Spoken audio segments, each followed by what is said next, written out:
விண்ணாளும் தேவர்க்கும் மேலாய வேதியனை மண்ணாளும் மன்னவர்க்கும் மாண்பாகி நின்றானை தன்னார் தமிழளிக்கும் தன்பாண்டி நாட்டானை பெண்ணாளும் பாகனை பேணு பெருந்துறையில் கண்ணார் கடல் காட்டி நாயேனை ஆட்கொண்ட அண்ணாமலையானை பாடுதுங்கான் அம்மானாய் சித்தம் தெளிவீர்கள் அத்தன் ஆரூரை பத்தி மலத்தூவ முத்தியாகுமே.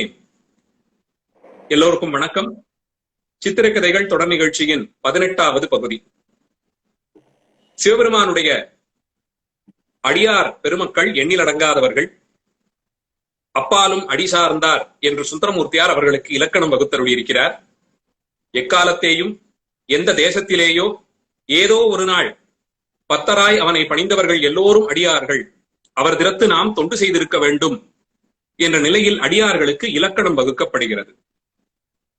அந்த அளவிட்டு சொல்ல முடியாத பெருமையாளர்களான அடியார் பெருமக்களுள் பெருமான் அவர்களுக்கு வழங்கிய அனுபவத்தை தொகுத்து அவர்களுக்கு பின்வரும் நாமும் உணர்ந்து அந்த அனுபவத்தை பெற வேண்டி பாடிய அடியார்கள் சமயக்குறவர்கள் என்று நால்வர் என்றும் சிறப்பித்து சொல்லப்படும் திருஞான சம்பந்தமூர்த்தி நாயனார், திருநாவுக்கரசர், சுந்தரமூர்த்தியார், மணிவாசகப் பெருமான். இந்த 4 அடியார் பெருமக்களுக்கும் பெருமான் ஒரு கடமையை வழங்கி அவர்களை கொண்டு நம்மை திருத்தி பணிகொள்ள அமுதினும் இனிய தமிழால் தாம் செவி குளிர பாடக் கேட்ட பெருமையுடையவர்கள். அவர்கள் சென்று துதித்த தலங்களிலெல்லாம் அவர்களுக்கு கிடைத்த அனுபவங்களை தமிழால் நமக்கு ஆவணப்படுத்தி தந்துள்ள தவச்சீலர்கள். அவர்களுடைய வரலாறு இன்னும் சிறப்புடையதாக காண்கிறோம். இந்த 4வருள்ளும் சரியை நெறியில் நின்றவர் பொங்கிய சீர் திருத்தொண்டு அதன் மேன்மை விளங்க பெற்றவர், அதனுடைய மேன்மையை உலகிற்கு வரையறுத்து சொன்னவர், தலை முதல் கால் வரையில் இந்த பிறவியிலே நாம் பெற்றிருக்கும் உடலின் ஒவ்வொரு உறுப்பும் சிவபெருமானுக்கும் அவன் அடியாருக்கும் தொண்டு செய்யவே என்ற நிலையிலேயே வாழ்ந்தவர், பல்வேறு சமயங்களை அறிந்தும் சைவமாம் பெருஞ்சமயம் சார்வதே சிறப்பு என்பதை பெருமானுடைய திருவிளையாடலாலே உணர்ந்து சூலை நோய் கொடுத்து தடுத்தாட்கொள்ளப்பட்ட சிறப்புடையவர். 5 எழுத்து மந்திரமாக அமைந்த பெருமை இவருடைய வாழ்க்கை வரலாற்றிலே பார்க்கிறோம். இந்த சிறப்புகளுக்கெல்லாம் ஆளானவராக இருக்கக்கூடிய வாகீசர், மருள் நீக்கியார், தருமசேனர், நாவுக்கு அரசர் என்று இப்படி திருநாமங்களால் அழைக்கப்படும் நாவுக்கரச பெருமான், அவருடைய குரு பூஜை நேற்றைய தினம் கொண்டாடப்பட்டது. இந்த ஸ்தூல சரீரத்தை விடுத்து சூட்சும தேகத்தோடு அவர்கள் சிவபெருமான் ஆகிற அந்த ஞான ஒளியிலே கலந்த தினம் குரு பூஜை என்று கொண்டாடப்படுவது சித்தாந்த அமைப்பு. அதிலே அப்பரடிகள் சித்திரை மாதத்தில் சதய நன்னாளில் விடியல் வேளையிலே திருப்புகலூர் பெருமானுடைய அருள் திருவடிகளிலே கலந்தார் என்பது அவர் புராணத்திலிருந்து பெறப்படுகிறது. எத்தனை முறை கேட்டாலும் கல்லையும் கரைக்கும் திறமுடையவை திருப்புகலூர் பதிகங்கள். அத்தனை தூரம் முதிர்ந்த நிலையிலே பாடப்பட்ட பதிகங்கள். அங்கே அவருக்கு வீடு பேறு வாய்த்தது. ஆயினும் அப்பரடிகளுடைய யாத்திரையில் இந்த 4வருள்ளே அதிகமாக யாத்திரை செய்தவர் அப்பரடிகள். பாரத தேசத்தின் வட எல்லை வரையிலும் சென்று காசி முதலிய கஷேத்திரங்களையும் தரிசித்தவர். அவருடைய யாத்திரையிலே திருக்கைலாய காட்சியை பெருமான் வழங்கி அருளிய திரு ஐயாறு திருத்தலம் இன்னும் சிறப்புடையதாக ஆகிறது. ஆனால் அவருடைய குரு பூஜை நன்னாளிலே திரு ஐயாறு திருத்தலத்திலே அவருக்கு திருக்கைலாய காட்சி வழங்கிய விதத்தை பற்றி சிந்திப்போம் என்று நினைத்தோம். அதற்கு தியாகராஜ பெருமானுடைய திருவருளும் தர்மயாதீன குருமகா சன்னிதானங்களுடைய குருவருளும் கைகூடி வர இன்றைய மாலை பொழுது அப்பரடிகளுடைய குரு பூஜையை முன்னிட்டு அவருக்கு திருக்கைலாய காட்சியை பெருமான் திரு ஐயாற்றிலே ஆடி அமாவாசை நன்னாளிலே வழங்கிய செய்தியை இந்த நிகழ்ச்சியிலே பார்க்கவிருக்கிறோம். அந்த கைலாய காட்சி எப்படி இருந்தது, அதை கண்ட அப்பரடிகள் அதை எப்படி நமக்காக பாடி தந்திருக்கிறார், எந்த நிலையில் அவர் திருவையாருக்கு வந்து சேர்ந்தார் என்பனவற்றையெல்லாம் விஷயமாகவும் படமாகவும் உங்களுக்கு இப்பொழுது காட்டவிருக்கிறோம். ஓவியர் விஷ்ணுராம் அவர்கள் திருக்கைலாய காட்சியை அப்பரடிகள் கண்ட விதத்தை இப்பொழுது ஓவியமாக தீட்டுவார். அப்பரடிகளுடைய யாத்திரை 4 பெருமக்களுள் அதிகமாக யாத்திரை செய்தவர்.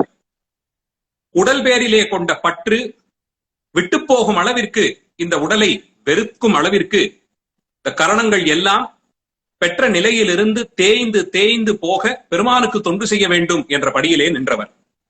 பல திருத்தலங்களையும் தரிசித்து பெருமானுடைய திருநடன காட்சியை எல்லாம் கண்டு பல்வேறு நிலைகளிலே ஈசனுடைய திருவிளையாடலுக்கு உட்படுத்தப்பட்டு பல்வேறு அற்புதங்களை நிகழ்த்தி மனித உயிர்கள் மேம்பட பதிகங்கள் வழங்கியபடியே அப்பரடிகளுடைய சிவத்தல தரிசனம் தொடர்ந்து நடைபெற்று வந்த காலத்தில் அவர் சான்றோர்கள் நிறைந்த தொண்டை நாட்டிற்கு வந்து சேருகிறார்.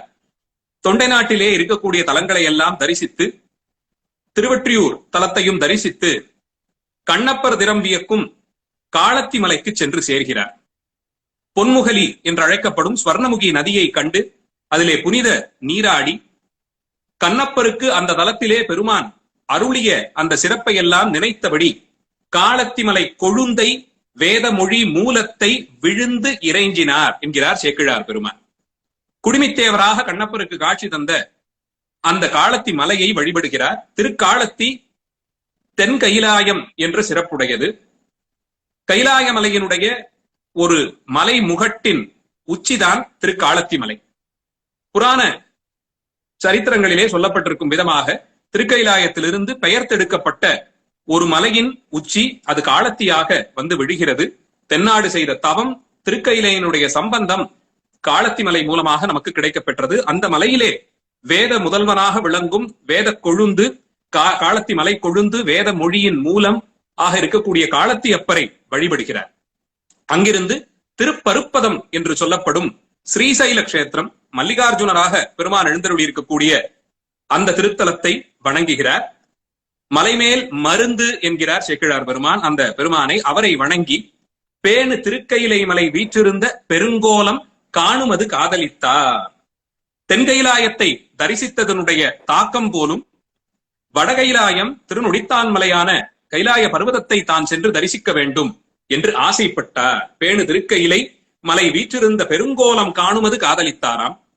அதுவே உள்ளத்தில் பெரும் ஆசையாக வளர அந்த காலத்தில், இன்றைக்கே திருக்கைலாய யாத்திரை என்பது அத்தனை எளிமையானது அல்ல. பல்வேறு தேர்வுகளுக்கெல்லாம் நாம் உட்படுத்தப்பட்டு உடல்நிலை தேறி வந்து அங்கே இருக்கக்கூடிய அந்த தட்பவெப்பத்தினுடைய மாற்றம், அங்கே இருக்கக்கூடிய அழுத்தம், காற்றினுடைய தன்மை, பனி, குளிர், இதையெல்லாம் நம் உடல் ஏற்குமா என்பதற்கெல்லாம் தேர்வுகள் வைத்து மருத்துவ தேர்வெல்லாம் செய்து பார்த்து அதன் பின் அவர்கள் அங்கீகரித்து இதையெல்லாம் தாண்டி அங்கே சென்றாலும் அந்த நேரத்திலே நாம் செல்லக்கூடிய நேரத்திலே அங்கே இருக்கக்கூடிய அமைப்பு சரியாக இல்லை என்றால், காற்று அதிகமாக இருந்தாலோ அல்லது வேகம் குறைவாக இருந்தாலோ அழுத்தம் கூட இருந்தாலோ கடைசி நிமிடத்தில் கூட அந்த யாத்திரை ரத்து செய்யப்படலாம். முழுவதுமாக சிவபெருமானுடைய திருவருள் துணை இல்லாமல் திருக்கைலாய யாத்திரை இத்தனை தூரம் வளர்ந்து அறிவியல் விஞ்ஞானம் எல்லாம் வளர்ந்த இந்த காலத்தில் கூட சாத்தியப்படாத ஒரு விஷயம். அதை சற்றேறக்குறைய 1400 ஆண்டுகளுக்கு முன்பாக இங்கே எழுந்தருளி இருந்த அப்பரடிகள் சங்கற்பித்துக் கொண்டு புறப்பட்டு சென்று ஸ்ரீசைலமாகிற அந்த கஷேத்திரத்திலிருந்து தொடங்கி திருக்கைலாய மலையை கண்டு தரிசிக்க வேண்டும் என்று செல்லுகிறார். அந்த திருக்கைலாயத்தினுடைய சிறப்பு வானநாடர்கள், யக்ஷர்கள், சித்தர்கள், கானம் செய்யக்கூடிய கிண்ணறர்கள், இவர்களெல்லாம் கூட ஞான மோனிகள், அவர்கள் கூட நாளும் சென்று பெருமானை வணங்கக்கூடிய திருத்தலம். அந்த திருத்தலத்திற்கு மனித உடலோடு தான் செல்ல வேண்டும் என்பது அப்பரடிகளுடைய எண்ணம். அதன்படியே அவரும் சங்கல்பம் செய்து கொண்டு செல்கிறார். இந்த ஆந்திர தேசமாக இருக்கக்கூடிய ஸ்ரீசைலம் அதை தாண்டி அந்த மேலே இருக்கக்கூடிய நாடுகளை எல்லாம் கடந்து செல்கிறார். சேக்கிழார் வழியில் நின்று இதை சிந்திப்போம். கருநடம் கழிவாக ஏகிய பின் கலந்த வனங்களும் திருநதித்துறை யாவையும் பயில்சேன் நெடுங்கிரி வட்டையும் பெருநலம் கிளர் நாடும் எண்ணில் பின்பட செறி பொற்பினில் வரு நெடுங்கதிர் கோலு சோலையை மாவளத்தினை மாளவத்தினை நன்னினார். இந்த வழி முழுக்க காடும் ரொம்ப அடர்த்தியான காடுகளாகவும் வனாந்திர பிரதேசமாகவும் நதித்துறைகளும் இப்படியெல்லாம் இருந்ததாம். இதையெல்லாம் கடந்து சென்று இன்னும் இருக்கக்கூடிய பலகார தூரம் நடக்கணும். அங்கு முற்றி அகன்று போகி அரும் சுரங்கள் கடந்து சென்று, பொட்டல் காடாக இருக்கக்கூடியது, வெயில் தகைப்பு தாங்க முடியாத அளவுக்கு இருக்கும் அந்த பகுதிகளை எல்லாம் கடக்கிறார். நீர் கிடைக்காது, மனித அரவமற்ற பகுதிகளாக இருக்கின்றன. அவற்றையெல்லாம் தாண்டி எங்குமிக்க அறங்கள் நீடும் லாடபூமி, லாடபூமி லாட தேசம் என்பது இன்றைய இந்தியாவினுடைய பீகார், ஒடிசா, மத்திய பிரதேஷ், சத்தீஸ்கர் இந்த மாநிலங்களை எல்லாம் சேர்ந்து அதுக்கு நடுவில் இருக்கக்கூடிய ஒரு பகுதி. அதையும் கடக்கிறார். இகந்து போய் மங்குல் சுற்றிய வெற்பின் ஓடு வனங்கள் ஆறு கடந்து அயல் பங்கைய பழனத்து மத்திய பைத்திரத்தினை எய்தினார். மத்திய பிரதேசம் என்று சொல்லக்கூடிய அந்த பகுதிக்கு சென்று சேர்க்கிறார். தற்கு பல்வேறு நதிகளை கடந்து, காடுகளை கடந்து, மலைகளை ஏறி இறங்கி செல்கிறார். அன்னநாடு கடந்து கங்கை அணைந்து. சேக்கிழாருக்கு அவருடைய காலத்திலே இந்திய தேசத்தினுடைய இன்றைக்கு இருக்கக்கூடிய இந்த வரைபடம் எப்படி கிடைத்ததோ, சோழர்கள் கங்கை வரைக்கும் சென்றார்கள் என்பதும், அதற்கு முன்பாகவே பாண்டியர்கள் அங்கே வரைக்கும் சென்றதெல்லாம் நாம் சங்ககால பாடல்கள் மூலமாகவும் செப்பேடுகள் மூலமாகவும் அறிகிறோம். அதனால இவர்களுக்கு புவியியல் சார்ந்த ஞானம் இத்தனை தூரமாக இருந்திருக்கிறது. கர்நாடக தேசம், ஆந்திர தேசம், மத்திய பகுதிகளாக இருக்கக்கூடியவை, லாட தேசம், இவற்றையெல்லாம் கடந்து கங்கை கரை இருக்கக்கூடிய இன்றைக்கு நாம் உத்தரப்பிரதேசம் என்று அழைக்கக்கூடிய அந்த பகுதி வரை சென்று விட்டார் என்று தெரிகிறது. அந்த கங்கைக்கு இலக்கணமாக திகழ்வது, கங்கையின் கரையிலே எத்தனையோ கோடி கோடி சிவலிங்க பிரதிஷ்டைகள், எத்தனையோ லட்சம் ஆலயங்கள் இருந்தாலும் அத்தனைக்கும் ஒரு திலகமிட்டார் போல இருப்பது விஸ்வநாத பெருமானாகவும் விசாலாட்சியாகவும் பெருமானும் பெருமாட்டியும் எழுந்தருளி இருக்கக்கூடிய காசி கஷேத்திரம், வாராணசி. அந்த வாராணசி கஷேத்திரத்திற்கு அப்பர் பெருமான் சென்று சேர்ந்தாராம். மின்னு வேணியர் வாரணாசி விருப்பினோடு பணிந்து. வாராணசி தலத்திற்கு அப்பரடிகள் எழுந்தருளி இருக்கார். கங்கையிலே நீராடி அவர் விஸ்வநாத பெருமானை விருப்பத்தோடு வணங்கினார் என்று சேக்கிழார் சொல்லுகிறார்.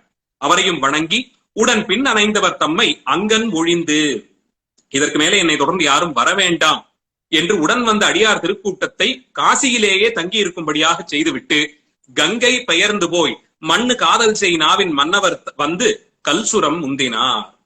மொழிகள் எல்லாம், தமிழ் மொழியில் உள்ள எழுத்துக்கள் எல்லாம் என்னை கொண்டு பாடுவாயா, என்னை கொண்டு பாடுவாயா என்று காத்திருக்குமா. அப்பருடைய பாடலிலே ஒரு வரியில் ஒரு சொல்லாக இருந்தால் போதும் என்று தமிழ் எழுத்துக்கள் விரும்பின. அத்தகைய நாவன்மையுடைய அப்பரடிகளுடைய இந்த யாத்திரை காசியிலிருந்து தொடங்கி கல் சுரமா, இதெல்லாம் மலைகளால் ஆன காடு, காடுகள் சூழ்ந்து இருக்கக்கூடிய மலை பிரதேசங்கள். காடுகள் தனியே கடப்பது கஷ்டம், மலைகளை தனியே ஏறுவது கஷ்டம். மலைகளிலே அடர்ந்த காடுகள்னா எத்தனை தூரம் அது ஒரு கடினமான காரியமாக இருந்திருக்கும். அதை அப்பரடிகள் மேற்கொள்ளுகிறார். மாகம் மீது வளர்ந்து கானகம் ஆகி எங்கும் மணித்தரால் போகலா நெறி அன்றியும் புரிகின்ற காதல் பொலிந்து எழ. மனிதர்கள் நடமாடவே முடியாத பிரதேசம் என்பதாக அந்த இடம் இருந்தாலும் சிவபெருமான் பேரிலே கொண்ட காதல் இவரை இத்தனை தூரம் உந்திக் கொண்டு செல்வதினாலே உடல் படக்கூடிய உபாதைகளை எல்லாம் கணிசியாது, உடல் பெறக்கூடிய கஷ்டங்களை எல்லாம் ஏறெடுத்தும் பார்க்காது, இந்த உடல் பெற்ற பயன் சிவத்தொண்டு செய்வதற்காக என்ற சங்கல்பத்தோடு அப்பர் பெருமகனார் இன்னும் மேலே செல்லுகிறார். சாக மூல பலங்கள் துய்ப்பனவும் தவிர்ந்து தனித்து நேர் ஏகினார். மனிதர்கள் யாரும் செல்ல அஞ்சக்கூடிய பகுதியை மிக எளிமையாக இவர் சிவபெருமான் பேரிலே கொண்ட காதல் உந்துதலாக இருக்க கைலாய மலை இருக்கக்கூடிய அந்த பகுதியை நோக்கி நெருங்கி சென்று கொண்டிருக்கிறார். ஆயவர் இருளின் கண் ஏகும் அவ்வன்பர் தம்மை அணைந்து முன் தீயவாய விலங்கு வன்தொழில் செய்ய அஞ்சின நஞ்சு கால்வாய நாகப் பணிமணம் கொள் விளக்கெடுத்தன. நாம யாராவது போனோம்னா இந்த வனாந்திரங்களிலே மிருகங்கள் நம்மை வேட்டையாடலாம் என்று பார்க்கும், பாம்புகள் நம்மை கொத்தலாம் என்று பார்க்கும். ஆனால் அப்பரடிகள் சென்ற பொழுது அங்கே இருந்த மிருகங்கள் எல்லாம் இந்த தவச்சீலருடைய தவ வேடத்தை பார்த்து அஞ்சி ஒதுங்கி அவருக்கு வழிவிட்டு விலகிச் சென்றன. வாயிலே மாணிக்க கற்கள் கொண்டிருந்த விஷ நாகங்கள், விஷத்தை உமிழக்கூடியவைகள், அந்த கல்லை கொண்டு, மாணிக்க கற்களை கொண்டு விளக்கு ஏற்றினார் போலே வெளிச்சம் பரப்பி இருண்டிருந்த அந்த கானகத்திற்குள்ளே அப்பர் பெருமான் வழிபார்த்து நடக்கும்படியாக அந்த இடத்தை வெளிச்சமூட்டி கொடுத்தன என்று சொல்லுகிறார். பொங்கழல் திரு பாலை வெண்ணிழல் புக்கு சூழல் புகும் பகல் செங்கதிர் கணல் போலும் அத்திசை திண்மை மெய்த்தவர் நன்னினார். இப்படி இருந்த காடடர்ந்திருந்த மலைப்பகுதிகளை கடந்து அடுத்தது வெயில் அதிகமாக இருக்கக்கூடிய பிரதேசம், பாலைவனம் போல் இருந்ததாம். அந்த இடத்தை தன்னுடைய தவ வலிமையினாலே திண்மையோடு இவர் கடந்து சென்றார். இங்கனம் இரவும் பகல் பொழுதும் அருஞ்சுரம் எய்துவார். பங்கயம் புரைதாள் பரட்டளவும் பசை தசை தேயவும். நாம் இது போல ஒரு யாத்திரைன்னு புறப்பட்டோம்னா பகல் வேளைகள்ல பிரயாணம் செய்யலாம். இன்னைக்கு இவ்வளவு தூரம் வண்டி எல்லாம் வந்து துணைக்கு எல்லாரும் ஆட்கள் இருந்து இப்படி இருக்கக்கூடிய ஒரு காலத்திலேயே யாத்திரை செய்வதுனா இரவு நேரத்துல வேண்டாம், பகல் நேரத்துல போவோம், இரவில் எங்கேயாவது தங்கிடுவோம்னு நினைப்போம். ஆனா இங்கே அப்பர் பெருமான் இரவும் பகலுமாக 2 வேளையும் நடந்து மனதை விடவும் காற்றை விடவும் வேகமாக சென்று கைலாய காட்சி காண வேண்டும் என்று செல்லுகிறார். அந்த தாமரை போன்று இருந்த அந்த திருவடிகள் நொந்து நொந்து நொந்து போய் தோல் கிழிந்து சதை தசை இவைகள் எல்லாம் தேய்ந்து போன. மங்கை வங்கர்த்தம் வெள்ளி மால்வரை வைத்த சிரத்தை சிந்தை மறப்பரோ. காலிலே சின்ன அடிபட்டாலே நம்ம அத்தனை தூரம் துடிப்போம். ஆனா இவருக்கு தோல் கிழிந்து தசையும் மஜ்ஜை இதெல்லாம் தேய்ந்து போயிருக்கு. வலியிலே இவர் பொறுத்து கொள்ள முடியாமல் விழுந்து அருண்டு புரண்டாரா, வலி தாங்க முடியாமல் இருந்தாரான்னா இல்ல. ஏன்னா அவர் மனதிலே உடல் அது படும் வலி என்பது இடம் கொள்ளவில்லை. மங்கை பங்கராக பெருமான் எழுந்தருளி இருக்கக்கூடிய அந்த வெள்ளி மலை அவருடைய சிந்தை முழுவதுமாக நிறைந்திருந்தது. அந்த காட்சியை காண வேண்டும் என்ற எண்ணம் இருந்ததினாலே மேலே தொடர்ந்து செல்கிறார். கால் பதித்து நடக்க முடியாத அளவிற்கு வலி வந்த பொழுது சுவாமிகள் தன்னுடைய மார்பால் முட்டி கொடுத்து தேய்த்து தேய்த்து செல்வதற்கு யோசிக்காது அதையும் செய்தார். மார்பு எலும்பெல்லாம் தேய்ந்து போகும் அளவிற்கு அங்கேயும் பலம் குறைகிறது. அதன் பின் என்ன செய்வது என்று தெரியாமல் உருண்டு புரண்டபடியே செல்கிறார். நடந்து தவழ்ந்து தேய்ந்து புரண்டு கொண்டு செல்கிறார். மார்பும் தசை நைந்து சிந்தி வரித்த முன் முறிந்திட, இந்த மார்பினுடைய எலும்பெல்லாம் முறிந்தே போனதா. நினைத்து பாருங்கள், காட்டு பகுதியிலே, அதுவும் குளிர் அதிகமாக இருக்கும், வெயிலும் அதிகமாக இருக்கக்கூடிய பகுதியிலே மார்பினால் முட்டி முட்டி முட்டி உடலை தேய்த்து கொண்டு இழுத்து கொண்டே ஒருவர் செல்ல வேண்டும் என்றால் அவருடைய மார்பு எலும்பெல்லாம் தேய்ந்து போனதாம். அதன் பிறகு புரண்டு புரண்டு சென்றனர் செம்மையோருங்கிற. இத்தகைய நிலை யாருக்கு இப்படி ஒரு பக்தி வர முடியும்? எந்த அளவிற்கு எது இவரை முன்னோக்கி கொண்டு சென்றிருந்தால் உடல் பட்ட இத்தனை துன்பத்தையும் மதியாது ஒதுக்கி கைலை காட்சி காண வேண்டும் என்று இவர் சென்றிருக்க வேண்டும். இத்தனை இடர்பாடுகளுக்கு இடையேயும் அவர் சென்று சேருகிறார். கைலாய யாத்திரை தொடர்கிறார். அன்னதன்மையர் கைலை அணைவதற்கு அருளார் மண்ணும் தீந்தமிழின் புவியின் மேல் பின்னையும் வழுத்த நல்லெடும் புனல் தடம் ஒன்று உடன் கொடு நடந்தார். இந்த இடத்துல அப்பரடிகள் இவ்வளவும் சிரமப்பட்டு அங்கே சென்று சேர்ந்த பிறகு ஆர்வம் அங்கு உயிர் கொண்டு உகைக்கும் உடம்பு அடங்கவும், ஆர்வம் மட்டும்தான் உயிரோடு இருந்தது. உடல் கொண்ட அந்த உயிர் அங்கே இடம் கொடுக்கவில்லை. ஆர்வம் மட்டுமே இவருக்கு உயிராக இருந்து இவரை முன்னோக்கி சென்று இழுத்து கொண்டு செல்கிறது. அந்த நிலையிலே இவர் தன்னை தானே அழைத்து கொண்டு கைலை செல்கிறார். அங்கே அவர் சென்று சேருவதற்கு இவ்வளவு சிரமப்படுற அந்த நிலையில் இறுதியாக இதற்கு மேலே இவரை இந்த இடர்பாடுகளிலே விடக்கூடாது என்று எண்ணிய பெருமான் அவனுடைய கருணையாலே ஒரு தவ முனிவர் வேடம் கொண்டு அங்கே வந்து சேர்ந்தார். இங்கே எங்குற்றீர் நீர், இந்த நிலையிலே இப்படி புரண்டு புரண்டு கையிலே இருக்கும் திசையிலே செல்வது எதனால் என்று அப்படி வந்த அப்பரடிகளை பார்த்து பெருமான் கேள்வி கேட்க, அங்கே கைலாய யாத்திரைக்காக வந்தேன், பெருமானும் பெருமாட்டியும் எழுந்தருளி இருக்கக்கூடிய அந்த திருக்கைலாய தரிசனத்தை காண வேண்டி நான் வந்தேன் என்று அப்பரடிகள் சொல்லுகிறார். கைலை மால்வரை ஆவது காசினி மருங்கு பயிலும் மானுட பன்மையோர் அடைவதற்கு எளிதோ. கைலாய மலையை பற்றி என்ன நினைத்திருக்கிறீர்? மனித உடலோடு அங்கே சென்று சேர்தல் அத்தனை எளிமையான காரியமா என்று அங்கே வந்த பெருமான், தவ வடிவத்திலே வந்த பெருமான் கேட்கிறார். அயில்கொள் வேல்படை அமரரும் அணுகுதற்கு அரிதால். எத்தனையோ ஆயுதங்கள் வைத்திருக்கக்கூடிய தேவர்கள் கூட அங்கே செல்லுவதற்கு அஞ்சுவார்கள், அவர்களுக்கும் அது அரிது. ஏன்னா கிருஷ்ணன் கைலாய யாத்திரை செய்ததற்கு எத்தனை தவம் செய்தார், எப்படி தலையை காரைக்கால் அம்மையார் போலே தலையை காலாக கொண்டு தலைகீழாக நடந்து சென்றார் என்று பார்க்கிறோம். தேவர்கள் எத்தனை கோடி யுகங்கள் தவம் செய்து திருக்கைலாய காட்சி காண்கிறார்கள் என்பதை எத்தனையோ புராணத்திலே பார்க்கிறோம். பெருமானுடைய திருவுள்ளம் இறங்காது கைலாய யாத்திரை அத்தனை எளிமையாக தேவர்களுக்கும் சித்திக்காது. அதனால் இந்த பிரயத்தனம் வேண்டாம், நீங்கள் திரும்பவும் உங்கள் ஊருக்கு சென்று விடுங்கள் என்று அருளுகிறார். ஆனால் அப்பரடிகளுடைய திண்ணம், மீளும் அத்தனை உமக்கு இனி கடன் என விளங்கும், இதுதான் சரியாக இருக்கும், சென்று விடும், மீண்டு சென்று விடுங்கள் என்கிறார். அப்பரடிகளுடைய பதில் அதற்கு, ஆளும் நாயகன் கையில இருக்கை கண்டு அல்லால் மாளும் இவ்வுடல் கொண்டு மீளேன். இது அப்பரடிகளுடைய வார்த்தை. நம்மை ஆளக்கூடிய சுவாமியாக இருக்கும் சிவபெருமான் விளங்கும் அந்த திருக்கைலாய காட்சியை காணாது என்றோ ஒரு நாள் இறக்கக்கூடிய இந்த உடல், இதோடு நான் மீள மாட்டேன், இப்படியே போய் இறந்தாலும் சரி, ஆனால் திருக்கைலாய காட்சி காணாது நான் மீள மாட்டேன் என்று பதில் அளிக்க அங்கே பெருமான் அவருடைய திண்ணத்தை பார்த்து ஒரு தடாகத்தை ஏற்படுத்தி கொடுத்து, அப்படியானால் இங்கே இருக்கக்கூடிய இந்த தடாகத்திலே மூழ்கி எழுந்து நீங்கள் திருக்கைலாய காட்சியை காணலாம் என்று அருள் புரிகிறார். அப்போது அப்பரடிகள் வேண்டுகிறார், அண்ணலே, என்னை ஆண்டு கொண்டு அருளிய அமுதே, விண்ணிலே மறைந்தருள் புரி வேத நாயகனே, கண்ணினால் திருக்கையிலையில் இருந்த நின் கோலம் நன்னினான் தொழ நயந்து அருள் புரி என்று வேண்டினார். எத்தனை முறை படித்தாலும் கண்கலங்க செய்யக்கூடிய வரிகள் இது. எவ்வளவு தூரம் அந்த உடல்ங்கிற அந்த விஷயத்தை மறந்து போயிருந்தால் அத்தனை இடர்பாடுகளுக்கு இடையேயும் பெருமானிடத்தை இறைஞ்சி வேண்டி கேட்டுக் கொள்ளுவது, கண்ணினால் திருக்கையிலையில் இருந்த நின்கோலம் நன்னி நான்கான நயந்து அருள் புரி என்று வேண்டிக் கொள்ளுகிறார். அவருடைய வேண்டுதலுக்கு இறங்கி பெருமான் அவருக்கு திருக்கைலாய காட்சியை வழங்க எண்ணம் கொள்ளுகிறார். அஞ்செழுத்து ஓதியபதி அந்த தடாகத்திலே நீர் மூழ்கும் என்று அந்த தவவேடர் வடிவத்திலே வந்த பெருமான் அருள, இவரும் அஞ்செழுத்து ஓதியபடியே அந்த தடாகத்தின் உள்ளே மூழ்குகிறார். அந்த தடாகத்தினுடைய சிறப்பு, அது மூழ்கி எழுந்த பொழுது அப்பரடிகளை திரு ஐயாறு திருத்தலத்திலே காட்டிக் கொடுத்தது. வடக்கே இருக்கக்கூடிய திருக்கைலாயம் போலே பல கைலாய தலங்கள் உண்டு. எப்படி திருக்காலத்தியோ அதுபோலே நம்முடைய திரு ஐயாறு திருத்தலமும் ஒரு கைலாயமாகவே கொள்ளப்படுகிறது. தென்கைலாயமாக கொள்ளுகிறோம். ஐயாறு அப்பர் மணல் போன்று, ஐரை மீன் போன்று சின்ன சின்ன நுண் துகளாக இருக்கக்கூடிய மணல், அதெல்லாம் கட்டித்து ஆன சிவலிங்கம்.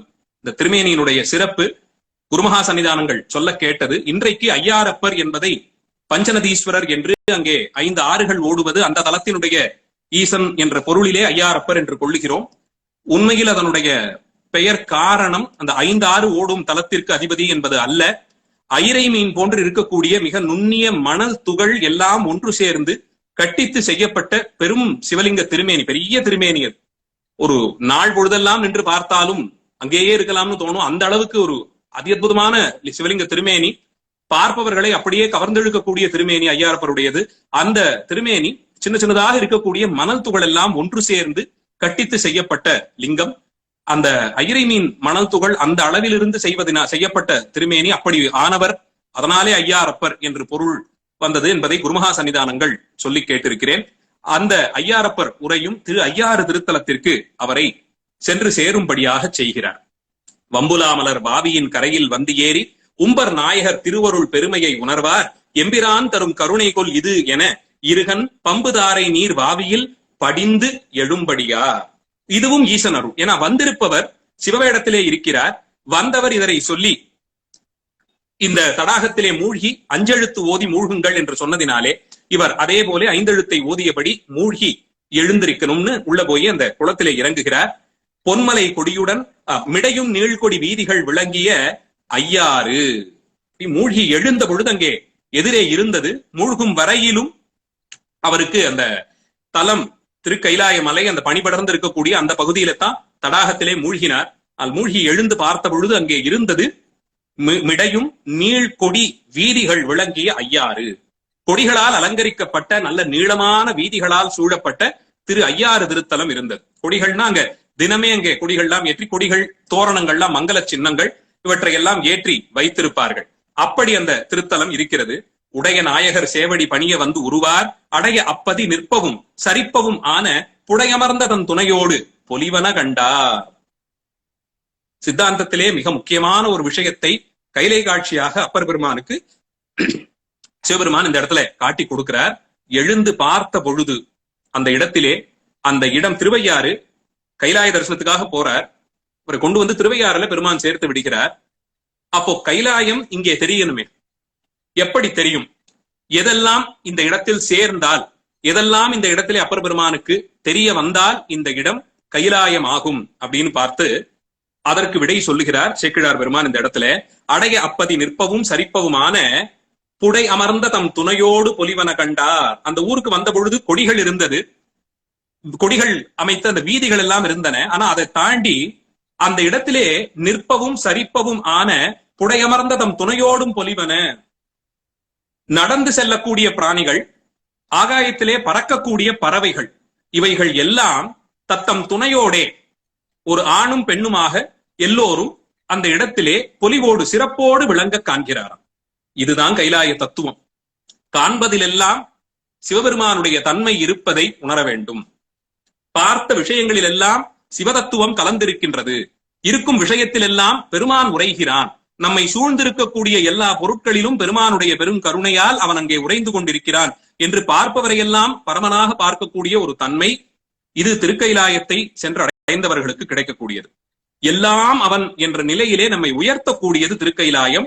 அதை விளக்கும் விதமாக நிற்பவும் சரிப்பவும் அங்கே நடக்கக்கூடியவைகளும் பறக்கக்கூடியவைகளும் எல்லாம் பெடையோடும் தான் ஆணும் பெண்ணுமாக தன் துணையோடு கூட இருந்து கொண்டு அந்த இடத்தை அலங்கரித்தன என்று பார்க்கிறோம். அப்போது பாடியதுதான் அப்பரடிகள் மாதர்பிறை கண்ணியானை அப்படிங்கிற அந்த பதிகம். ரொம்ப உருக்கமான பதிகம், 4ஆம் திருமுறையிலே இருக்கக்கூடிய பதிகம். மிகச்சிறப்பான ரொம்ப பிரபலமான பதிகமும் கூட. எத்தனை முறை கேட்டாலும் அத்தனை இனிமையான பதிகம். அந்த பதிகத்தை நம் பேரிலே கொண்ட கருணை, தமிழ் செய்த தவ பயன், அப்பரடிகள் இந்த இடத்திலே அவர் கண்ட அந்த காட்சியை அப்படியே நமக்கு ஆவணப்படுத்தி கொடுக்கிறார். இந்த பதிகம் முழுவதும் கைலாயத்தை வர்ணிப்பார் என்று பார்த்தால் அப்படி அல்ல. அங்கே இருந்த பறவைகள், மிருகங்கள் எல்லாம் அவைகள் தம் துணையோடு செல்லக்கூடியதை பாடுகிறார். அந்த பாடல்கள் பதிகம் முழுவதும் ஒரு பாடலிலும் ஒரு பறவை அல்லது மிருகத்தை சொல்லி அதனோடு துணையோடு அது இருப்பதை பார்த்து, ஒரு ஆண் யானையும் பெண் யானையும் சென்றால் பெருமானும் பெருமாட்டியுமாக இருக்கிறார்கள் என்று பார்க்கிறார். கோழியும் சேவலும் சென்றால் இது சிவபெருமானும் பார்வதி தேவியும் செல்வது போல இருக்கிறது என்கிறார். ஒரு ஆண் பன்றியும் பெண் பன்றியும் செல்கின்றன. ஆண் மான், பெண் மான், கிளிகள், இப்படி எல்லா பறவைகள் மிருகங்களிலும் ஆணும் பெண்ணுமாக இவைகள் இரண்டாக செல்வதையெல்லாம் பார்த்த அப்பரடிகள் எல்லாவற்றையும் சிவசக்தி தத்துவமாக பார்க்கிறார். இதுதான் கைலாய தத்துவம். இதை அப்பரடிகளுக்கு ஒரு ஆடி அமாவாசை நன்னாளிலே பெருமான் காட்டிக் கொடுக்கிறார். மாதர்விரை கண்ணியானை மலையான் மகளோடும் பாடி போதோடு நீர் சுமந்தேற்றி புகுவார் அவர்பின் புகுவேன் யாதும் சுவடுபடாமல் ஐயாரடைகின்ற போது. நான் அப்பரடிகள் இந்த திருக்கைலாய யாத்திரை மேற்கொள்வதற்கு ஆரம்பத்திலேயே பார்த்தோம். காசி வாரணாசி தலத்திலேயே அடியார்களை எல்லாம் இருந்து விடும்படியாக சொல்லி தான் மட்டும் செல்லுகிறார். அவர் திருக்கைலாய யாத்திரை ஏன்னா அவ்வளவு கடினமானதுன்னு தெரியும். எல்லோரையும் அழைத்துக் கொண்டு செல்வதற்கு எளிமை இல்லை, ரொம்ப கடினமானதுன்னு தெரியும். அதனால அவர் மட்டும் அங்கே எழுந்தருள்கிறார். அங்கே போய் மற்ற அடியார்கள் எல்லாம் வாரணவாசியில் இருக்கும் பொழுதே பெருமான் தன்னுடைய கருணையினாலே கைலாயமலை சாரலிலிருந்து அப்பரடிகளை நேரே திருவையாருக்கு வந்து சேரும்படியாக செய்கிறார். அப்படி அவர் திருவையாறிலே மூழ்கி எழுந்த பொழுது காண்பது இந்த திருக்கைலாய காட்சி. அதனால் யாதும் சுவடுபடாமல் ஐயார் அடைந்தேன் என்கிறார். இன்னொரு பொருள் இந்த இடத்திலே, இந்த மனித உடலோடு சென்றால்தான் செல்லும் வழியெல்லாம் ஏதாவது சுவடை நாம் விட்டுக்கொண்டே செல்லுவோம். ஸ்தூல சரீரத்தினுடைய லட்சணமே எங்கே போனாலும் மனிதன் அவன் வந்து சென்றதற்கு ஒரு அடையாளத்தை விட்டு செல்வான், ஒரு தடத்தை விட்டு செல்வான். குறைஞ்சபட்சம் அந்த இடத்துல ஒரு காலடி தடமாவது இருக்கும். ஆனால் இங்கே ஸ்தூல சரீரம் ஆகிற அந்த தடத்தை விட்டு செல்லக்கூடிய, பிரதிபிம்பத்தை ஏற்படுத்தக்கூடிய, ஒரு நிழலை கொடுக்கக்கூடிய வஸ்துவை அவர் இழந்து விட்டார். அது இல்லாது இது சூக்ஷ்ம சரீரம் போலே காண்பது. அதனாலே எந்த சுவடும் இல்லாதபடிக்கு கண்டார். யாதும் சுவடுபடாமல் ஐயார் அடைந்தேன் என்கிறார். பார்த்தா அப்பரடிகளுக்கும் மோட்சத்திலே வீடு பேறு பெற்ற பிறகு கிடைக்கக்கூடிய அந்த ஞானத்தை, அந்த அனுபவத்தை எல்லாம் பெருமான் திருவையாற்று திருத்தலத்திலே காட்டி கொடுக்கிறார். அதனால் உடலை துறந்த நிலையிலே காண்பது. அதனால் யாதும் சுவடுபடவில்லை. ஆனால் அங்கே சென்ற பிறகும் சுவடுபடாமல் கூட யாரோடு சென்றார்னா, அங்கேயும் அப்பரடிகளுக்கு சிவத்தொண்டை விடுத்தால் வேறு கதி இல்லை, சிவத்தொண்டு செய்யும் அடியார்களை விட்டால் வேறு வழி இல்லை. அதனாலே போதோடு நீர் சுமந்தேற்றி புகுவார் அவர் பின் புகுவேன்கிறார். போதும்னா பூ மலர்கள் சிவபூஜைக்கான பூக்களை எல்லாம் பறித்து அதை ஒரு கூடையிலே நிரப்பிக் கொண்டும், அபிஷேகத்திற்காக நீரை ஏந்தி கொண்டும், இப்படி சிவபூஜைக்கான விஷயங்களை எல்லாம் சேகரித்துக் கொண்டு செல்லக்கூடிய அடியார் திருக்கூட்டத்திலே நானும் புகந்து கொண்டு, ஆனா அவர்களுக்கெல்லாம் அது திருவையாறு திருத்தலமாக பெருமான் ஐயார் அப்பராக, அம்பிகை தர்ம சம்பர்த்தினியாக, அரம்பணத்த நாயகியாக காட்சி தர, அப்பரடிகளுக்கு மாத்திரம் அந்த ஊரே கைலாயமாகவும் கைலாயநாதர் மனோன்மணியோடு அங்கே வீட்டிருக்கக்கூடிய கோலத்தை கண்டு தரிசித்தபடியே செல்லுகிறார். யாதும் சுவடுபடாமல் ஐயார் அடைகின்ற போது என்ன ஆச்சுன்னா, காதல் மடப்பிடியோடும் களிறு வருவன கண்டேன். மடப்பிடி என்பது பெண் யானை, பிடின்னா பெண் யானை, பெண் தன்மைங்கிறதுனால அங்க மடம் அப்படிங்கிற அந்த குணத்தை சேர்த்துக்கிறார். மடப்பிடியோடு பெண் யானையோடு களிறு வருவன கண்டேன். தமிழ்ல இந்த மாதிரி தனித்தனியே இந்த பாலினம் சார்ந்த சில சொற்கள் உண்டு. அதிலே ஆண் யானைக்கு களிறு என்றும் பெண் யானைக்கு பிடி என்றும் சொல்லுவார்கள். புராணங்களிலும் கூட சிவபெருமானும் பார்வதி தேவியும் ஒரு நாள் கைலாய மலையிலே ஆண் யானை பெண் யானையாக உருவம் கொண்டு கைலாய மலை சாரலிலே உலாவி வந்தார்கள். அப்படி அவர்கள் இருந்த காலத்தில் பிறந்தவர்தான் விநாயகர் என்று சொல்லுவார்கள். அப்படி விநாயகருடைய அவதாரத்திற்கு பல்வேறு புராண செய்திகள் உண்டு. அதிலே ஒன்று, பெருமானும் பெருமாட்டியும் யானையாக வடிவம் கொண்டு களிராகவும் பிடியாகவும் இருந்த பொழுது பெற்ற பிள்ளை என்று ஞானசம்பந்த பெருமான் வலிவலம் பதிகத்தில் பிடியதன் உருவமை பதிகத்திலே இதை தெளிவுபடுத்துறார். அப்படி ஆண் யானையும் பெண் யானையும் ஒன்றாக அப்படி இணைந்து ஊருக்குள்ளே சுற்றி வந்ததை பார்த்தேன். ஒரு ஆண் யானையும் பெண் யானையும், யானையை பார்த்தா ரொம்ப சந்தோஷமா இருக்கும், பார்த்து மகிழ்ச்சியாக நாம் பார்ப்போம், கடந்து சென்று விடுவோம். ஆனால் அதிலே கூட இந்த இரண்டு யானைகளும் நின்ற பொழுது ஒரு ஆண் யானையும் பெண் யானையும் நின்றால் அது பெருமானும் பெருமாட்டியும் என்று காணக்கூடிய பக்குவத்தை திருக்கைலாய யாத்திரை செய்து கொடுக்கும், கைலாய தரிசனம் கொடுக்கும். கைலாய யாத்திரைன்னா இன்னைக்கு முடிந்தவர்கள் சென்று விடுகிறோம், உடனே அந்த பக்குவம் வந்துருத்தான்னா அது பெருமானுடைய திருவருள். ஆனால் வாஸ்தவத்தில் கைலாய தரிசனம் என்பது எதை கொடுக்க வேண்டும்னு பாத்தீங்கன்னா இந்த விஷயத்தான். பார்க்கும் விஷயம் எல்லாம் பரமன், அவன்தான் இங்கே நீக்கமர நிறைந்திருக்கிறான் என்பதை காட்டி கொடுக்க வேண்டும். அதை காண்கிறார். காதல் மடப்பிடியோடும் களிறு வருவன கண்டே, முதல் வரியில யானைகள் ரெண்டும் செல்வதை பார்க்கிறார். அடுத்தது, வாழியம் போற்றி என்று ஏத்தி வட்டமிட்டாடா வருவேன். வாழி வாழி போற்றி போற்றின்னு பெருமானுக்கு வாழி பாடிக்கொண்டே இவர் வருகிறாராம். அப்படி வந்த பொழுது அங்கே என்ன பார்த்தார்னா, அந்த ஐயாரிலே எந்த ஐயாறு, ஆழிவலவன் ஏத்தும் ஆழிவலவன் நின்றேத்தும் ஐயார் அடைகின்ற பொழுது திருமாலால் வணங்கப்பட்ட பெருமான் ஐயாரப்பர் அவர் கொண்டாடக்கூடிய அந்த திருத்தலத்திற்கு வந்து சேர்ந்த பொழுது கோழி பெடையோடும் கூடி குளிர்ந்து வருவன கண்டேன். ஒரு கோழியும் தன்னுடைய பெடையோடு சேர்ந்து வரக்கூடியதை நான் பார்க்கிறேன்கிறார். கண்டேன் அவர் திருப்பாதம் கண்டறியாதன கண்டேன். இந்த பதிகத்துல ஒரு பாடலிலும் இந்த வரிதான் இறுதி வரியாக வரும். அவருடைய திருவடிகளை கண்டேன்னு சொல்லி இறந்த காலத்தையே சொல்றார். அப்படின்னா அந்த மூழ்கி எழுந்த மாத்திரத்தில் திருக்கைலாய காட்சி கிடைத்து விடுகிறது. பார்த்தவருக்கு அங்கே இருக்கும் வஸ்துக்கள் எல்லாம் பெருமானும் பெருமாட்டியுமாக தெரிகிறது. அதனால்தான் கண்டேன் அவர் திருப்பாதம்னு சொல்லி கொண்டு போறார். அடுத்து மூன்றாவது வரியில அதே போல வரிக்குயில் பேடையோடு ஆடி வைகி வருவன கண்டேன். குயில், ஆண் குயிலும் பெண் குயிலுமாக இவைகள் இரண்டும் பறந்து வருகின்றன. கீழே சேக்கிழார் சொன்னார், நிற்பனவும் சரிப்பனவும், நடக்கக்கூடிய மிருகங்கள் பறக்கக்கூடிய பறவைகள் இரண்டிலும் இருப்பதை பார்க்கிறார். அதனாலே அடுத்தது குயில்கள் பறவைகளை சொல்லுகிறார். அடுத்தது, ஏடுமதி கண்ணியினானை ஏந்திழையாளோடும் பாடி காரோடு நாடும் மலையும் கைதொழுது ஆடா வருவேன். ஆடல் அமர்ந்துரைகின்ற ஐயார் அடைகின்ற போது பேடை மயிலோடும் கூடி பிணைந்து வருவன கண்டேன். மயில் தன்னுடைய ஆண் துணையோடு சேர்ந்து ஒன்றாக கூடி கழித்து மகிழக்கூடிய பதியாக அந்த தலத்தை நான் பார்க்கிறேன்கிறார். திருவையாறு தலத்தினுடைய இயற்கை காட்சி வர்ணனைகள் மூவர் முதலிகளும் அவரவர் பங்கிற்கு தனித்தனியே கொண்டாடி இருப்பார்கள். அத்தனை செழிப்போடு இயற்கை வளங்கள் நிறைந்த பகுதியாக திரு ஐயாறு திருத்தலம் இருந்திருக்கிறது. அந்த இயற்கை வளங்கள் எல்லாம் அப்பரடிகளுக்கு கைலாய காட்சியாகவே அவர் காணும்படியாக அமைத்து கொடுத்திருக்கிறார். அப்போ யானை, கோழியும் சேவலும், அடுத்தது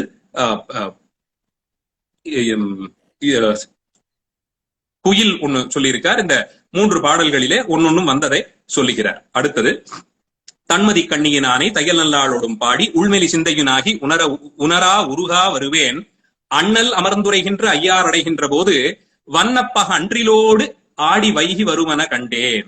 அன்றில் பறவை ரொம்ப விசேஷமான பறவை, எப்போதும் இரண்டும் ஒன்றாக சேர்ந்திருக்கும் வாங்க, காதல் பறவைகள் எல்லாம் சொல்லுவாங்க இல்லையா. அந்த அன்றில் பறவைகள் இரண்டும் ஆண் ஒன்றும் பெண் ஒன்றுமாக இரண்டும் இணைந்து வந்தன என்கிறார். கடிமதி கண்ணியினானை காரிகையாளோடும் பாடி வடிவொடும் வண்ணம் இரண்டும் வாய் வேண்டுவ சொல்லி வாழ்வேன். வாழ்த்தி வாழ்த்தி வாழ்த்தி இருப்பதற்கு தான் வாய் பெற்றேன், அதை சொல்லியே வாழ்ந்து கழிப்பேன் என்கிறார். அடியினை யார்க்கும் கழலான் ஐயார் அடைகின்ற பொழுது இடிகுரல் அன்னதோர் ஏனம் இசைந்து வருவன கண்டேன். ஏனம்னா பன்றி, நல்ல காட்டு பன்றி, நல்ல ரொம்ப பலம் பொருந்திய பன்றி, இந்த சேற்றிலே உழலக்கூடிய பன்றி இல்ல, காட்டு பன்றி, அதுவும் பெண் துணையோடு சேர்ந்து வருவதை கண்டேன் என்கிறார். இதுல ரொம்ப உயர்ந்த பொருட்கள், யானை ஒரு புறம், காட்டு பன்றி ஒரு புறம், ஒவ்வொன்றுக்கும் தனித்தனியே அதனுடைய சிறப்பு இருக்கு. அதனால இது மாத்திரம்தான் அது மாத்திரம்தான் கழிப்பது இல்லை, எல்லாவற்றிலும் அவன்தான் உரைகிறான் என்ற ஒரு தத்துவத்தை காட்டி கொடுக்கிறார். ஆண் பெண் பன்றிகளாக வந்த அந்த தம்பதிகளையும் பார்த்து இவர் பெருமானும் பெருமாட்டியும் என்ற அளவிலே பார்க்கிறார். விருப்பமதி கண்ணியினானை மெல்லியடாளோடும் பாடி பெருப்புலர் காரை எழுந்து பெருமலர் கொய்யா வருவேன். அருங்கலம் பொன்மணி உந்து ஐயார் அடைகின்ற பொழுது கருங்கலை பெடையோடு ஆடி கலந்து வருவன கண்டேன். கலைனா பெண்மான், பெண்மானும் ஆண்மானும் இரண்டும் ஒன்றாக இணைந்து ஆடிக்கொண்டு வந்தன என்று பாடுகிறார். அடுத்தது, நல்துணை பேடையோடு ஆடி நாரை வருவன கண்டேன். நாரை அதுவும் தன்னுடைய துணையோடு சேர்ந்து ஆடி வருவதை கண்டேன் என்கிறார். பைங்கிளி பெடையோடும் ஆடி பறந்து வருவன கண்டேன். கிளை கிள்ளைனா கிளியோடு கிளியும் 2 பேராக ஒரு ஆண் கிளியும் பெண் கிளியும் பாடி ஆடி மகிழ்ந்து வருவதை கண்டேன் அப்படிங்கிறார். வளர்மதி கண்ணியினானை வார்குழலாளோடும் பாடி களவுபடாததோர் காலம் காண்பான் கடை கண்கின்றேன். அளவுபடாததோர் அன்போடு ஐயார் அடைகின்ற பொழுது இளமனாகு தழுவி ஏறு வருவன கண்டேன். எருதும் பசுவுமாக வருகின்றன. ரொம்ப அழகான ஒரு பாடல். வளர்மதி கண்ணியினானை வார்குழலாளோடும் பாடி களவுபடாததோர் காலம் காண்பான் கடை கண் நிற்கின்றேன். களவுபடாததோர் காலம்ங்கிறார். காலம்னா நேரம். களவுபடாத காலம்ங்கிறார் அப்படின்னா திருடு போகாத காலம். காலத்தை யாராவது திருட முடியுமா? முடியும். ஏன்னா நம்ம நிறைய இழந்து கொண்டிருக்கிறோம். காலத்தை இழக்கிறோம் அப்படின்னு சொன்னா அதை யாரோ இப்ப எடுத்துக்கிறாங்கன்னு அர்த்தம் இல்ல. ஒரு பொருளை தான் இழக்க முடியும். நம்முடையது எது நாம் வைத்திருக்கிறோமோ அதை நாம் இழக்கலாம். காலத்தை ஒருவர் திருடிக் கொள்ள முடியும்னா நிச்சயமாக திருடிக் கொள்ள முடியும். நமக்கு எந்தவித பலனும் இல்லாமல் நல்ல பொழுதையெல்லாம் எதற்கோ யார் யாரிடமோ தொலைத்து விடுகிறோம். களவு போக விட்டு விடுகிறோம். எதெல்லாம் அப்படின்னு பார்த்தா பெருமானுடைய சிந்தனை இல்லாது செலவழிக்கும் காலம் எல்லாம் களவு போன காலம், திருடு போன காலம்னு சொல்லிடுறாங்க. களவுபடாததோ ஆனா பெருமானுடைய சிந்தனை இருக்கக்கூடிய காலங்கள் எல்லாம் களவுபடாது இருக்கக்கூடிய காலம். களவுபடாததோர் காலம் காண்பான் கடைக்கண் நிற்கின்றேன். அளவுபடாததோர் அன்போடு ஐயார் அடைகின்ற பொழுது. அப்பரடிகள் திருவையாருக்கு சென்ற பொழுது இத்தனை அன்போடு அவர் சென்றார் அப்படின்னு சொன்னா அதுக்கு ஒரு அளவிட்டே சொல்ல முடியாதாம். அளவில் வைத்து அடைக்க முடியாத அன்போடு திருவையாற்றுக்கு சென்றேன் என்கிறார். எந்த அளவிற்கு பக்குவம் அடைந்த ஒரு நிலைக்கு இவர்கள் எல்லாம் சென்றிருந்தால், பெருமானிடத்தே எத்தனை தூரத்திற்கு இவருடைய மனது லயித்திருந்தால் இதை இப்படி கொண்டு போக முடியும். அளவுபடாதது ஒரு அன்போடு ஐயார் அடைகின்ற பொழுது இளமனாக தழுவி ஏறு வருவன கண்டேன். பசுவும் எருதுமாக 2 வந்தன. கண்டேன் அவர் திருப்பாதம் கண்டறியாதன கண்டேன் இது கொண்டு போறார். இந்த பதிகம் முழுவதும் இப்படி 10 தம்பதிகளை சொல்லி, பறவைகளும் மிருகங்களுமாக தம்பதிகளை சொல்லி அவைகள் எல்லாம் ஒன்றாக இணைந்து வருவது சிவபெருமானும் அம்பிகையும் வருவது போல இருக்கின்றது அப்படின்னு சொல்லி கொண்டு போறார். அப்போ கைலாய தத்துவம் என்பது காணும் விஷயத்தில் எல்லாம் பெருமான் நீக்கமர நிறைந்திருக்கிறான் என்பதை கொள்ளும் ஒரு நிலை. சிவபெருமான் ஒரு பொருளிலே இருக்கிறான் என்று சொன்னால் அம்பிகை தனியே இருப்பதாக சொல்ல வேண்டியதில்லை. ஏன்னா அவன் இருக்கிறான் என்றால் அவளும் உடனே இருக்கிறான். அவன் உறையக்கூடிய இடத்திலே அவனுடைய அருள் இருக்கும். பெருமாட்டிதான் அவனுடைய அருள். விஷ்ணு, உங்களுடைய கேமரா ஏதாவது கொஞ்சம் ஜூம் பண்ணி ஏதாவது பண்ண முடியுமா? இல்ல கிளாரிட்டி இல்ல, பிளர்டா இருக்கு.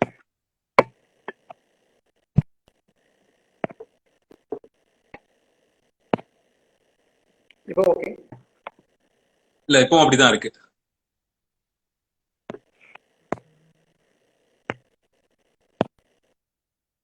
கனெக்டிவிட்டி கொஞ்சம் ஸ்ட்ராங்கா இல்லைன்னு நினைக்கிறேன். கனெக்ஷன் ரொம்ப வீக்கா இருக்கு. நீங்க வேணா சைன் அவுட் பண்ணிட்டு இன்னொரு வாட்டி பண்றீங்களா?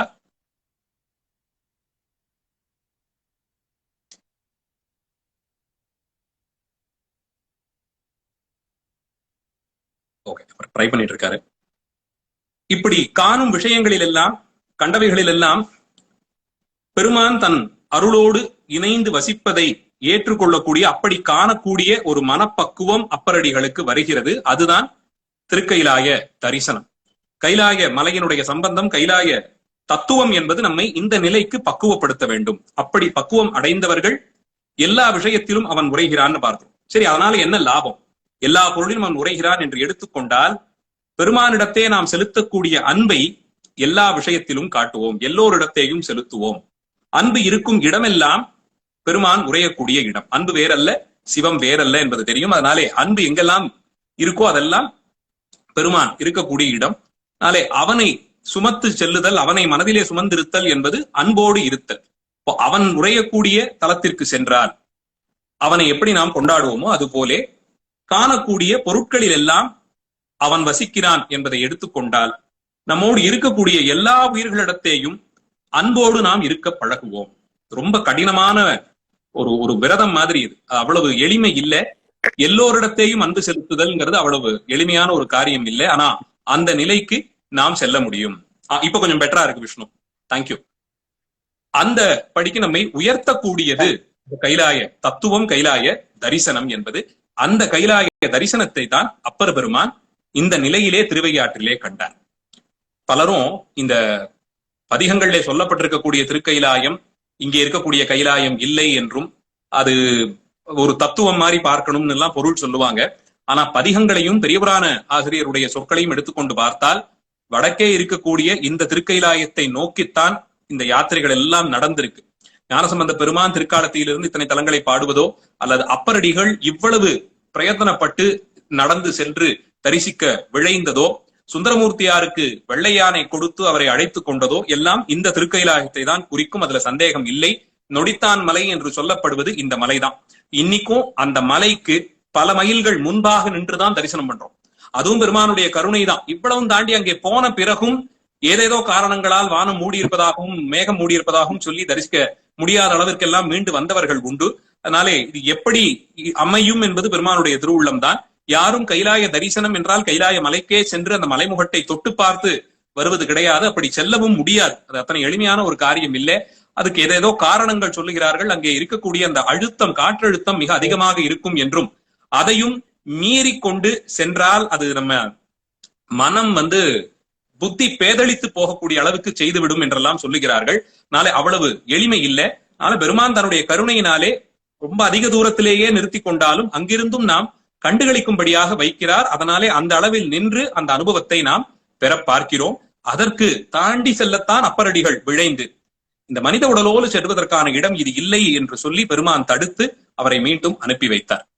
இந்த நிகழ்ச்சியிலே, இன்றைக்கு பார்த்திருக்கக்கூடிய இந்த நிகழ்ச்சியிலே நாம் இந்த கைலாய தரிசனத்தினுடைய சிறப்போ அல்லது கைலாய தத்துவம் என்ன என்பதோ, அப்பரடிகளுடைய கைலாய தரிசனம், இதையெல்லாம் தாண்டி தொண்டு செய்வதிலே அப்பரடிகளுக்கு இருந்த அந்த நாட்டம், சிவசிந்தனையிலே எப்போதும் அவர் விளங்கிய நிலை, என்ன வந்தாலும் சரி பெருமானுக்கு செய்யும் தொண்டிற்கு ஒரு மாற்றோ அல்லது அதில் ஒரு தளர்வோ ஏற்படுத்திக் கொள்ள முடியாது என்ற நிலையில் அவர் ஏற்றுக்கொண்டிருந்த விரதம், உடலிலுடைய ஒவ்வொரு அங்கமும் குறைத்து கொண்டே போய் தேய்ந்து நொந்து நைந்து கிழிந்து விழுந்த நிலையிலும் மார்பால் முட்டிச் சென்றும் உருண்டு புரண்டும் சென்றாவது கைலாய தரிசனம் காணாது மீள்வதில்லை என்று சென்ற அந்த திண்ணம், அப்பரடிகளிடமிருந்து நாம் போற்றி பெற வேண்டிய குணங்கள் எண்ணிலடங்காதவை. அவற்றில் ஒன்று இந்த மனதிடம், இந்த உறுதி.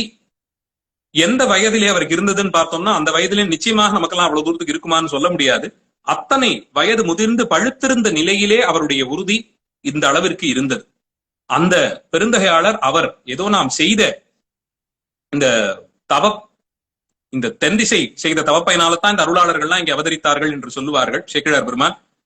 அதுதான் ஒரே காரணமாக இருக்க முடியும். எத்தனையோ ஆன்றோர்கள் எத்தனையோ யுகங்களாக இங்கே தங்கி இருந்து தவம் செய்த அந்த சிறப்பு இந்த அருளாளர்கள்லாம் இங்கே நாம் அறியக்கூடிய ஒரு மொழி பேசக்கூடிய நிலையில் அவதாரம் செய்து அவர்கள் இங்கே பிறந்தருளி நமக்கு இந்த விஷயங்களை எல்லாம் காட்டி கொடுத்து நம்மை வழிநடத்தி சென்றிருக்கிறார்கள். அந்த அருளாளர்களில் ஒருவரான அப்பரடிகள், அவர் குருபூஜை நேற்றைய தினம் நடந்தது. திருப்புகலூர் திருத்தலத்திலே பழுத்த நிலையில், முதிர்ந்த நிலையில், தத்துவங்களால் தோய்ந்த பதிகங்களை பாடி அருளி ஓடும் செம்பொன்னும் ஒரே போல் பார்க்கும் அந்த ஞான நிலையிலே நின்றவர் உழவார பணியே சிறந்தா பணி என்ற நிலையில் பெருமானுக்கு தன்னுடைய நாள் முடியுந்தனையிலும் உழவார தொண்டு செய்து உடலை கொண்டு உழைத்து உழைத்து உழைத்து பெருமானுக்கென்று தொண்டு செய்வது. அதற்காகத்தான் தலை முதல் கால் வரை நம்முடைய உடல் அமைந்திருக்கிறது என்று ஒவ்வொரு உறுப்பும் அவனுக்கு தொண்டு செய்ய ஏற்பட்டது என்ற நிலையிலே நின்று தொண்டு செய்து சித்திரை மாத சதய நன்னாளில் விடியல் வேளையிலே அக்னீஸ்வரராக திருப்புகலூரிலே எழுந்தருளியிருக்கக்கூடிய பூம்புகலூர் மேவிய புண்ணியனார் திருவடிகளிலே இரண்டர கலந்து ஐக்கியம் அடைந்தார். அவருக்கு இங்கே இருக்கும் காலத்திலேயே திருக்கைலாய யாத்திரை தரிசனமும் திருக்கைலாய யாத்திரையினுடைய பலனையும் திருக்கைலாய யாத்திரையின் அனுபவத்தையும் சிவபெருமான் இந்த நிலையிலே காட்டிக் கொடுத்தார். மிகச்சிறப்பான பதிகம், மிகச்சிறப்பான ஒரு விஷயத்தை விளக்கக்கூடிய பதிகமாக இந்த மாதர்பிறை கண்ணியானை பதிகம் இருக்கிறது. இதுவரையில் படித்தறியாத அன்பர்கள் 4ஆம் திருமுறையில் 3வது பதிகமாக இருக்கக்கூடியது இந்த மாதர்பிறை கண்ணியானை. படிச்சீங்கன்னா எளிமையாக புரியக்கூடிய விஷயமாகத்தான் இருக்கும். ஒரு நாள் ஒன்றுக்கு ஒரு முறையாவது என்று படிக்க தொடங்கினால் ஒரு 10-20 நாள்ல மனப்பாடம் செய்து விடலாம். அவ்வளவு இனிமையான சொற்கள் நிறைந்த பதிகம் இது. அதிலும் ஒரு பதிகத்திலையும் கண்டேன் அவர் திருப்பாதம் கண்டறியாதன கண்டேன் என்று சொல்லும் பொழுதெல்லாம் அதுவரையில் அவர் கண்டு அறியாத தத்துவம் இந்த எல்லா விஷயங்களிலும் காண்பது, அந்த தத்துவத்தை இங்கே கண்டுகொண்டேன். அதுதான் சிவபெருமானுடைய திருவடி என்ற நிலையில், அதுதான் பெருமான் உறையும் இடம், எல்லா உயிர்களிலும் அவன் இருக்கிறான், எல்லா உயிர்களிடத்தையும் அன்பு செய்வது சிவபூஜை செய்வது போலே என்ற நிலையில் தான் உணர்ந்த அந்த விஷயத்தை நம்பேரிலே கொண்ட கருணையினால் பாடி அதற்கு ஒரு பதிகமாக்கி கொடுத்திருக்கிறார். அது விடுபட்டு போகாமல் இன்று வரையிலும் நம்மை வந்து சேருவதற்கு பெருமானுடைய திருவருள் கைகூடி வர அதை கொண்டு இந்த விஷயங்களை அனுபவிக்கிறோம். வருடந்தோறும் ஆடி மாதத்திலே வரக்கூடிய அமாவாசை நன்னாளில், ஆடி அமாவாசை நன்னாளில் தீர்த்த சிறப்பு நிறைந்த நாள். அவரவர்கள் இருக்கும் ஊரிலாவது புண்ணிய நதிகளிலே கடலிலோ தீர்த்தம் ஆடுதல் என்பது சிறப்பு.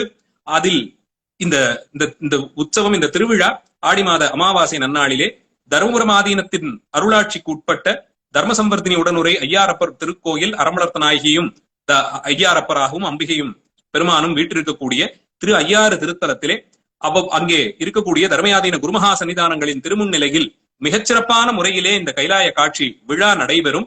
அந்த விழாவினுடைய அழகு, அதனுடைய அமைப்பு, அதெல்லாம் மற்றொரு முறை ஒரு விஷயத்திற்காக வைத்துக் கொண்டு அப்பரடிகளுடைய திருக்கைலாய யாத்திரையை சிந்தித்தபடியே அப்பெருமகனாரினுடைய தொண்டு அது எந்த நிலையிலே அவர் இருந்தார் என்றும், அந்த தொண்டில் கோடியிலே கால் வீசம் பங்காவது நாமும் பெற வேண்டும் என்று பெருமான் திருவடிகளிலே விண்ணப்பம் வைத்து வேண்டி அவர் வழியில் நின்று நம்மால் அவர் செய்த தொண்டில் எது நம்மால் முடியுமோ அந்த தொண்டை செய்வதை வழக்கமாக ஏற்படுத்திக் கொண்டு, அவர் தொண்டு என்பது சிவாலயங்களிலே உழவாரம் செய்வது, பெரும் பலனை பெற்றுத்தரக்கூடிய தொண்டு.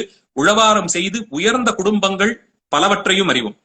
ரொம்ப உயர்ந்த நிலைக்கெல்லாம் போயும் கூட அந்த உழவாரப்போ தொண்டை விடாது செய்யணும்னு ஆசையில இருந்தவர்கள் அது அவர்களுடைய சந்ததிகளுக்கெல்லாம் எப்படி உதவியது என்பதை பார்க்கிறோம். அதனாலே அவரவர்கள் இருக்கக்கூடிய ஊர்களிலே முடிந்தால் நீங்களே உழவாரம் செய்வது அல்லது உழவார படை ஒன்றை ஏற்படுத்தி அது செய்வதற்கு உபகாரமாக காரியங்கள் செய்து கொடுப்பது, அல்லது உழவாரத்திற்கு வருபவர்களுக்கு உறுதுணையாக அவர்களுக்கு உணவளிப்பது, அவர்களுக்கு தங்க இடவசதி செய்து கொடுப்பது, நம்மால் என்ன முடியுமோ அதை செய்து உழவார பணியிலே கொஞ்சமேனும் ஈடுபடுங்கள். அது என்ற அளவிற்கு உங்களையும் உங்களுடைய சந்ததிகளையும் வளர்ச்சிக்கு கொண்டு செல்லும் என்பதை நீங்களே உணர்வீர்கள். சிவத்தொண்டு கடுகளவு செய்தாலும் அதனுடைய பலனை மலையாக்கி வழங்குவார் பெருமான். பலருடைய வாழ்க்கையிலே இதையெல்லாம் நேரடியாக கண்ட அனுபவத்தினால் சொல்கிறேன். முடிந்த அளவு சிவத்தொண்டு அது என்ன சிறிய தொண்டாக இருந்தாலும் ஒரு வாரத்திற்கு அல்லது ஒரு நாளுக்கு ஒரு சின்ன காரியமாவது பெருமானுக்கு என்று செய்வது அல்லது அவர் அடியாருக்கு என்று செய்வது என்று வைத்துக் கொள்ளுங்கள். அதுவும் முடியாதவர்கள் ஏதோ ஒரு நாள் பொழுதுக்கு ஒரு 5 ரூபாய் 10 ரூபாய் பணமாவது சேர்த்து வைத்து ஒரு மாதமும் ஏதோ ஒரு ஆலயத்திற்கு நம்மால் ஆனது என்ற நிலையில் ஒரு தொண்டு ஒரு விதமான கமிட்மெண்டாக அமையும். அது பெருமளவிலே உங்களுக்கு சிவபுண்ணியமாக கொண்டு போய் சேர்க்கும். உடலால் செய்யக்கூடியதை விட சிறந்தது மற்ற இல்லை. ஆனால் அவரவர்களுடைய நிலை, அவரவர்களுடைய உடல்நிலை, குடும்ப சூழல் இதையெல்லாம் கருத்தில் கொண்டு எல்லாராலும் உடல் உழைப்பு முடியாத பொழுது என்ன முடியுமோ அதை பெருமானுக்கென்று செய்வது. ஆனால் விடாது தொடர்ந்து செய்யும் ஒரு திடத்தை ஏற்படுத்தி கொண்டு செய்து வாருங்கள். அது உங்களுக்கும் உங்களுடைய சந்ததிகளுக்கும் எந்த அளவில் உதவுகிறது என்பதை நீங்களே கண்கூடாக பார்ப்பீர்கள். விஷ்ணு அவருடைய இணைப்பு இல்லைன்னு நினைக்கிறேன். அந்த ஓவியத்தை இன்னும் கொஞ்ச நேரத்துல அவர் எப்படியும் நல்ல புகைப்படங்களாக எடுத்து போட்டு விடுவார். அந்த ஓவியத்திலே கைலாய மலையை காட்டி அந்த மலை பாறைகளிலேயே இந்த பாட்டிலே அவர் சொல்லி இருக்கக்கூடிய எல்லா மிருகங்களும் பறவைகளும் துணையோடு இருப்பது போலே காட்டி, முன்பாக அந்த குளம், அதிலிருந்து மூழ்கி எழுந்த அப்பரடிகளுக்கு பெருமான் கைலாய காட்சி கொடுத்த அந்த விடத்தை தான் வரைந்திருக்கிறார். அப்பரடிகளுடைய திருவடிகளை மனதிலே தியானித்துக் கொண்டு அவர் திருத்தொண்டை சிந்தித்து நாமும் அவர் வழியிலே இயன்ற அளவு திருத்தொண்டு செய்வதை ஒரு விரதம் போலே கடைபிடிப்போம் என்று ஒரு முறை வலியுறுத்தி கொண்டு இந்த நிகழ்ச்சியை இத்தோடு முடிக்கிறேன். மூர்த்தி எல்லாம் வாழி எங்கள் மோன குரு வாழி, அருள் வார்த்தை என்றும் வாழி, அன்பர் வாழி பராபரமே. எல்லாம் ஸ்ரீ தியாகராஜ கிருபை. ஸ்ரீ தியாகராஜ மகாராஜோ விஜயதே. ஆரூரா தியாகேஷா.